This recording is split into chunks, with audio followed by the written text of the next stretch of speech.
კვირას 29 მარტს ყოვლადწმინდა ღვთისმშობლის მიძინების სახელობის სიონის საპატრიარქო ტაძარში საკვირაო ლიტურგია აღევლინა. დღეს საქართველოს მართლმადიდებელი სამოციქულო ეკლესია მოიხსენიებს ღირს მარიამ ეგვიპტელს, წმინდა ამბროსი აღმსარებელს, სრულიად საქართველოს კათოლიკოს პატრიარქს, ღირს პიმენ სალოს და ანტონ მესხს, წმინდა მოწამე საბინეს, წმინდა მღვდელმოწამე ალექსანდრეს, რომის პაპს, წმინდა მოწამე ივლიანეს, წმინდა მღვდელმოწამეებს ტროფიმეს და თალესის, ლაოდიკიელ ხუცესებს.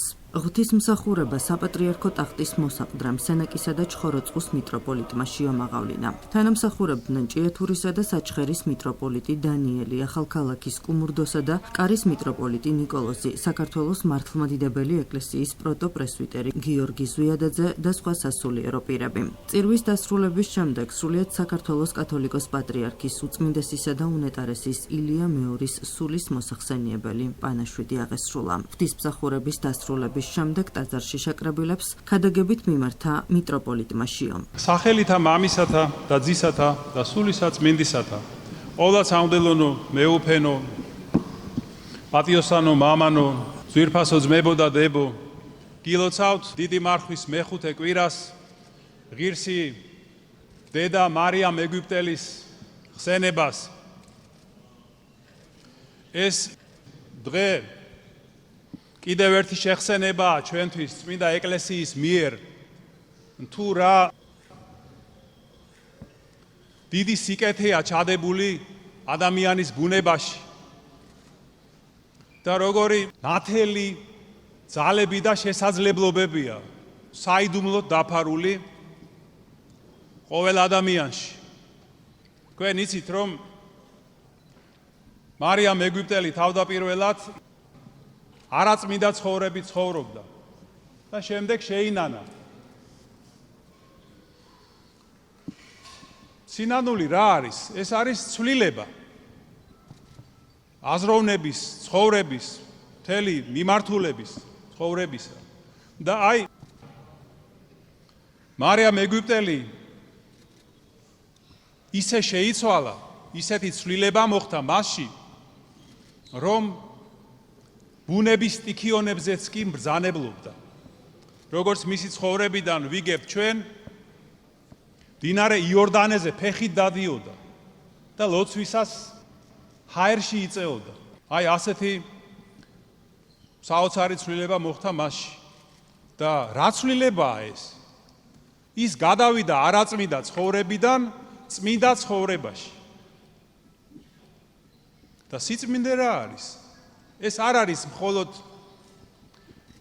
ხორციელი ვნების დამარცხება და სიძვის დამარცხება. ეს არ არის ჯერ კიდევ საკმარისი სიწმინდისთვის. არამედ სიწმინდე არის ისეთი მდგომარეობა, როდესაც ადამიანის მთელი პიროვნება, მისი სულიერი ძალები, მშვინვიერი, ფიზიკური მიმართულია ღმერთისკენ. გახსნილია სულიწმინდის მიღებისთვის. და ეს სულიწმინდა შემოდის ადამიანში და მას განსწმენს, განასულიერებს. ესე იგი, ეს არის სულიწმინდის დამკვიდრება ადამიანში. ამრიგად, ჩვენ როდესაც საუბრობთ სიწმინდეზე, ეს ნიშნავს, რომ საუბრობთ სულიწმინდაზე და მის მოქმედებაზე. აი, წმინდა იოანე ღვთისმეტყველი, მოციქული, წერს, რომ ეს სოფელი ბოროტსაზე დგას. ესე იგი, ქვეყანა დანთქმულია ბოროტებაში. ეს მართლაც უდავოდ ასეა და იგივე მოციქული სხვაგან ამბობს, სხვაგან წერს, რომ ნუ შეიყვარებთ ამას სოფელს და ნურც სხვა რამეს ამას ოფლიურს. შეიძლება ზუსტად არ ვამბობ ეხლა ციტატას, მაგრამ დაახლოებით ასეა. ნუ შეიყვარებთ ამას სოფელს და ყოველივეს ამას ოფლიურს. მაგრამ ჩვენ ვიცით, რომ ეს სამყარო ღვთისაა. ღვთის შექმნილია. ამიტომ ეს სიტყვები მოციქულისა არ ეხება ყველაფერ იმას, რაც ღვთისგან არის ამ სამყაროში. ღვთისგან კი ძალიან ბევრია. ბევრი სიკეთეა. ულევი სიკეთეა ღვთისგან და ღვთისა. და ის სწორედ ამაზე ქადაგებს წმინდა ეკლესია. ამას გვახარებს ეკლესია.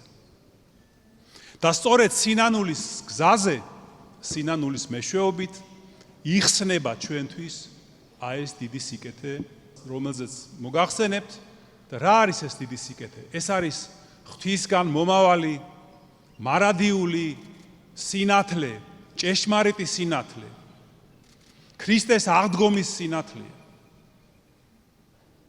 და სწორედ ამას შეგვახსენებს წმინდა ეკლესია დიდი მარხვის ყოველ კვირას. გახსოვთ პირველი კვირა, მართლმადიდებლობის ზეიმი, რას გვეუბნებოდა, რომ ღვთის ხატებაა ჩადებული ადამიანში.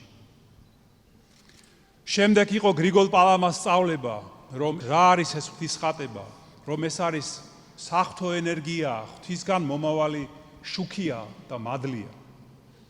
და რომ ჩვენ თანაზიარნი ვართ ღვთისა.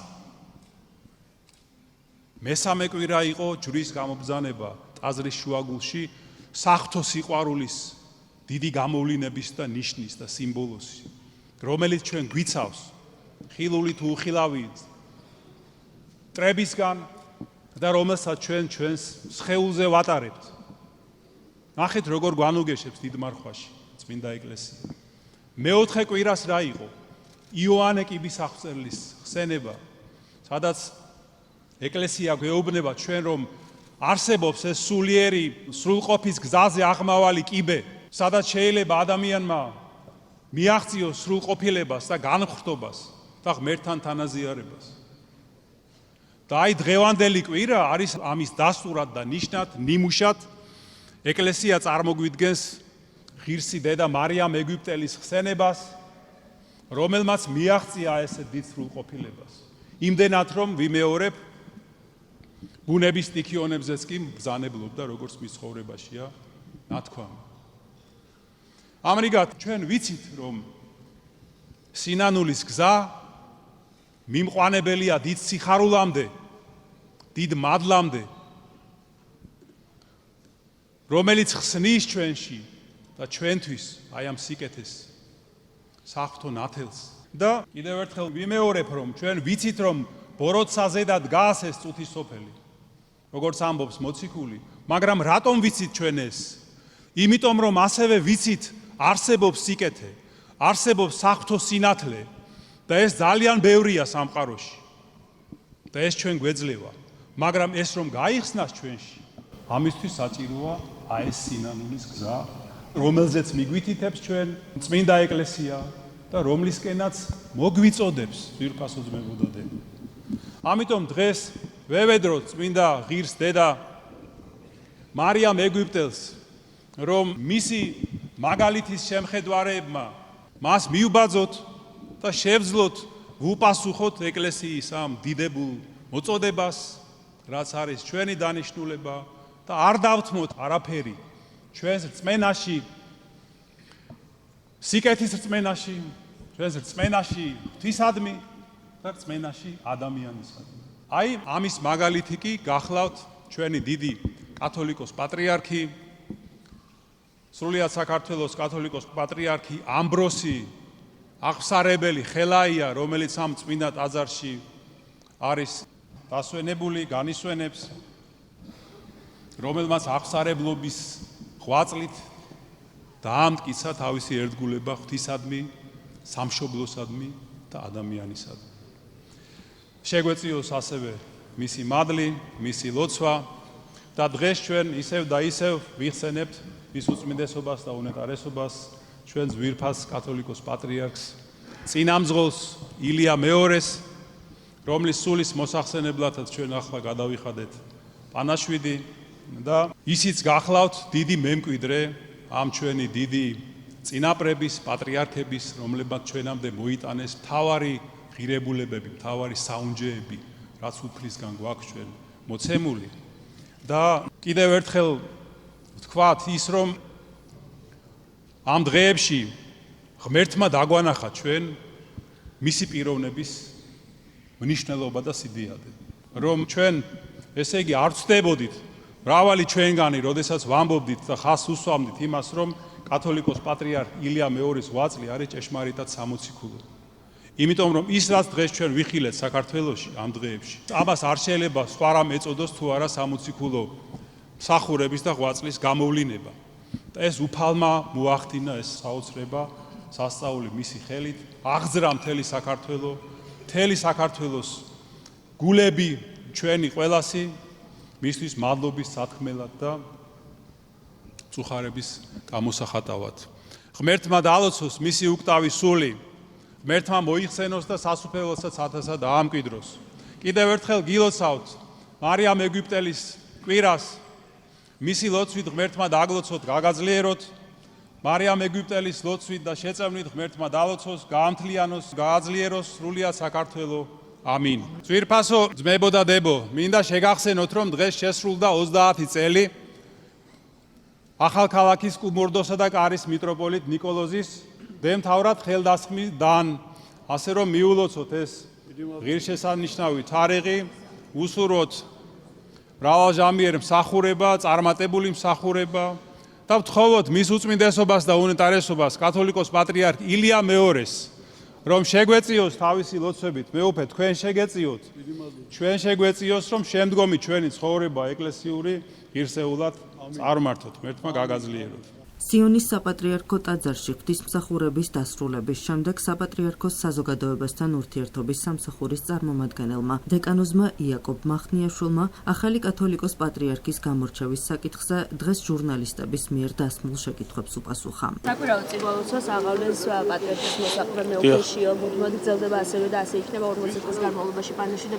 მოკლედ დავიწყოთ დღევანდელი დღით და მამაო, სანამ ბოდიშ გიხდით ჩავეჭრები ამ კითხვაზეც და რადგანაც არ მაქვს სხვა კითხვის დასმის საშუალება, აქვე გკითხავთ სამომავლო კითხვები არსებობს, რა თქმა უნდა, პატრიარქის არჩევასთან დაკავშირებით. ჩარევა და ზეწოლა ხომ არ ხდება, როცა მაგალითად ხელისუფლების პროპაგანდისტებისგან გვესმის მოწოდება, რომ მეუფეშიოს სასარგებლოდ კანდიდატურები მოხსნან. დღევანდელ დღეს დიდი მარხვის მეხუთე კვირას ძალიან მნიშვნელოვანი კვირა, რადგან ვემზადებით უკვე დასასრულის კვირებისთვის, ეს არის ნებისშვიდეული უფლის აღდგომა და განსაკუთრებითი ლოცვითი და მარხვითი მომზადება მიდის ამ დღეებში და დღევანდელ დღეს საპატრიარქო ტახტის მოსაყდრე მაღალყოვლადუსამღვდელოესი მეუფეშიო აღასრულებს წირვას და ეს არ არის მხოლოდ ესეთი სიმბოლური ქმედება, ეს არის გულითადი ლოცვითი კავშირი ღმერთთან, ღვთისმშობელთან და მის უწმინდესობასთან, რომ მისი უწმინდესობა, რომელიც არის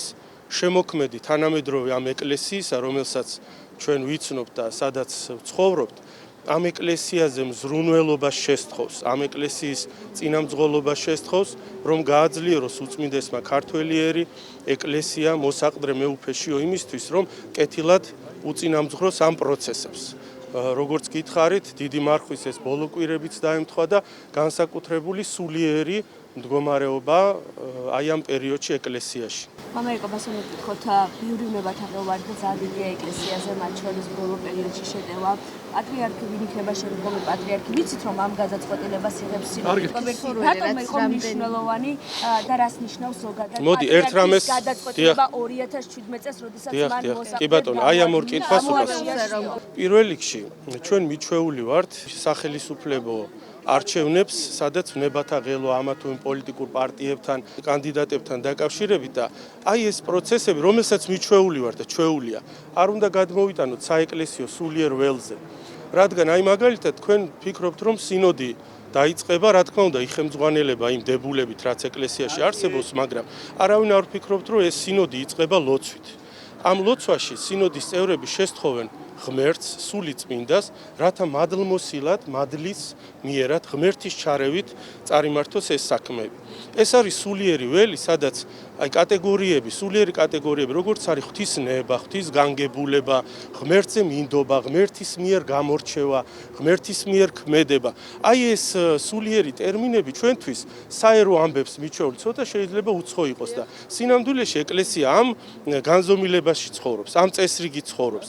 დღევანდელ დღესაც მეუფეები, მეუფეშიო შესთხოვენ, ანუ ნახეთ, მარტო ის საერო თვალით რაც ჩანს, მარტო ესე არ არის პროცესები. არის სულიერი მხარე და მაგიტომ არის ხოლმე თხოვნა, რომ რევლისადმი, ტელევიზიებისადმი, რომ გასაგებია ეს ვნებათა ღელვა, მაგრამ იქნებ ჩვენი მოთმინებით აი ამ ლოცვისთი გარემოს არ დარღვევით, ყველანი შევეწიოთ, რომ მართლაც ღმერთი იმოქმედებს ყველა შემთხვევაში. უბრალოდ ჩვენ შფოთი არ შემოვიტანოთ. ღმერთი რომ არ მოქმედებდეს 1700 წელი ეკლესია ასე მტკიცად დღევანდელ დღემდე ვერ მოვიტოვოთ. მნიშვნელობა აქვს პატრიარქის გადაწყვეტილებას 2017 წელს, როდესაც მან ძალიან დიდი ბატონო, მე მგონი თავში ვეკითხეთ და მე ვიმსაუბრეთ აღარ მახსოვს. უკაცრავად კოლეგებო, თავში ვეკითხე მამაოს, თავში ვეკითხე მამაოს, ჩემი კითხვაზე პასუხი არ მიმიღია პატრიარქის გადაწყვეტილებას 2017 აი ამ გადაწყვეტილებაზე ეხლა როგორც თქვით, მორწმუნე ადამიანისთვის პატრიარქის ეს ქმედება მთელი ეკლესიისთვის ძალიან მნიშვნელოვანია. თქვენ თუ დააკვირდებით, ისე ვიმეორებ, შეიძლება ფორმალურად ჩვენ წავიკითხოთ უწმინდესის ეს განცხადებული ანდერძია თუ განცხადება არის, ხო, საჯაროდ გამოიტანა, მაგრამ იქ იწყება ლოცვითი სიტყვებით, სახელითა მამისათა, ძისათა, სულისაწმინდისათა. ასევე უწმინდესის კომენტარი უძღოდა წინ, რომ ეს არის წმინდა გიორგის მიერ მისი მეოხებით მიღებული გადაწყვეტილება. ეს ისეთი რკინის ურყევი, სულიერი წყობა და ლოგიკა, რომელიც მორწმუნე ადამიანისთვის ძალიან ბევრ რამეს ნიშნავს. რა თქმა უნდა, უწმინდესი სინოდის ყველა წევრს თითქმის, ყველა წევრი მისი ნაკურთხია მღვდელმთავრად და ყველა წევრს უმრავლესობას მაინც ბავშვობიდან იცნობს, მათ შორის მეუფეშიოსაც. ყველას აქვს თავისი ღირსება, ყველა მღვდელმთავარს, ყველა სასულიერო პირს. ალბათ მეუფეშიოში დაინახა სწორედ ის უნარები, ის თვისებები, რომელიც აგერ ნაყოფიც ვნახეთ. 9 წლის განმავლობაში ის პირუთვნელად იცავდა კურთხევას და მორჩილებას მისი უწმინდესობისას. ჩვენ დავინახეთ ეს სამგლოვიარო დღეები და დიდი მადლობა ქართველ ერს ყველა თქვენგანს ამ ხარში დგომისათვის და ასე კეთილშობილურად წარმართვისათვის და აქაც დავინახეთ ერთი მხრივ მეუფეშიოს აი ესეთი მტკიცე ლიდერული თვისებები, მეორე მხრივ კოლეგიალობა, შეთანხმებულობა სხვა მღვდელმთავრებთან და სასულიერო პირებთან. ასე გაგრძელდება ყველაფერი. რაც შეეხება თქვენ კითხვას, ამდენ ინფორმაციას მე ვერ ვფლობ, არ იგრძნობა არაფერი გარე ჩარევა, აი ამ შფოთის, ჩვენი ადამიანური შფოთის გარდა არაფერი ნამდვილად არ იგრძნობა ეკლესიაში, რომ ვინმე რამეს ცდილობდა. შიგნით მიმდინარეობს პროცესები. მეუფეებს რომ კანდიდატურები მოხსნან და გარკვეულწილად ეს ხომ არ არის ზეწოლა. თავზე მოხვევა აზრების. მე მაგდენ ინფორმაციას არ ვფლობ, არ მაქვს კომპეტენცია ასე დაწვრილებით. უბრალოდ მე როგორც ადამიანი, რიგითი წევრი, ვერ ვხედავ აი ამ ჩარევებს. ვხედავ ლოცვას, წირვას, როგორ შესთხოვენ დაჩოქილი გულმყურვალი. კიდევ კრიტერიუმების მიხედვით, აი დებულების მიხედვით, რომელი მიტროპოლიტები აკმაყოფილებენ ამ კრიტერიუმებს, მეუფე დანიელს განიხილავდნენ, თუმცა მაისში უსრულდება 70. პირველი სინოდი რომ ჩატარდება, იქ მოხდება ინტერპრეტაცია სწორი, პროფესიონალური ამ მუხლების, ვინ რას აკმაყოფილებს და როგორ წარიმართება. ბევრი ღირსეული ადამიანია, მაგრამ როგორც გითხარით, მე პირადად როგორც მორწმუნე ადამიანი, რიგითი წევრი და მრავალი ადამიანი ჩვენი უწმინდესის გადაწყვეტილებას ან განცხადებულ ანდერძს რომ მოსაგდრეთ მეუფე შიო აირჩია თავისი თვისებების და უნარების გამო, ამას დიდ პატივს ვცემ და დიდ მნიშვნელობას ვანიჭებ. სიონის საპატრიარქო ტაძარში უწმინდესისა და უნეტარესის სრულიად საქართველოს კათოლიკოს პატრიარქის, მცხეთა თბილისის მთავარეპისკოპოსის და ბიჭვინთისა და ცხუმ-აფხაზეთის მიტროპოლიტის ილია მეორის პატივის მისაგებად მის საფლავთან ხალხის ნაკადი არ წყდება. აქ შეკრებილები სრულიად საქართველოს ეკლესიის მეთაურის გარდაცვალების გამო წუხარებას გამოთქვამდნენ.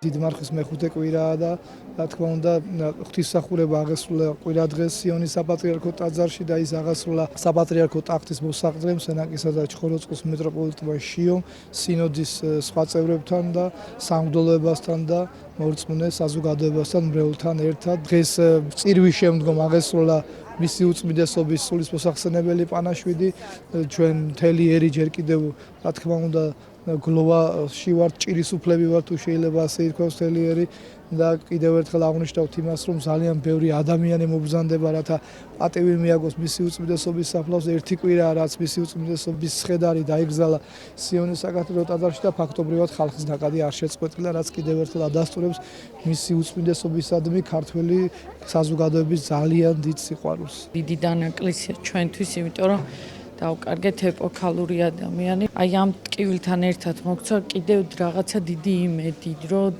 რწმენის და სიყვარულის და როგორც ის ქადაგებდა, რა ვიცი, შევძლოთ ყველა ქრისტიანმა თვითონ ჩვენთაგანმა, რომ ის რწმენა და ის სიყვარული, რასაც გვეუბნებოდა ჩვენი პატრიარქი, შევძლოთო ბოლომდე გვეტარებინოს და რა ვიცი, პატივი მივაგოთ მის საფლავსაც. პატრიარქის სახით საქართველოს ერის მამა დაკარგა. პირველ რიგში მინდა მთელ საქართველოს მიუსამძრებო პატრიარქის გარდაცვალება. ჩვენთვის ყველას მამა იყო და ძალიან გვიმძიმს მასთან გაშორება. მეუღლესთან და შვილთან ერთად მოვედით, რათა პატივი მივაგოთ პატრიარქის ხსოვნას.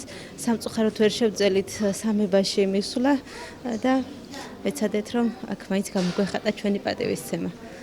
გვიყარხარ პატრიარქო.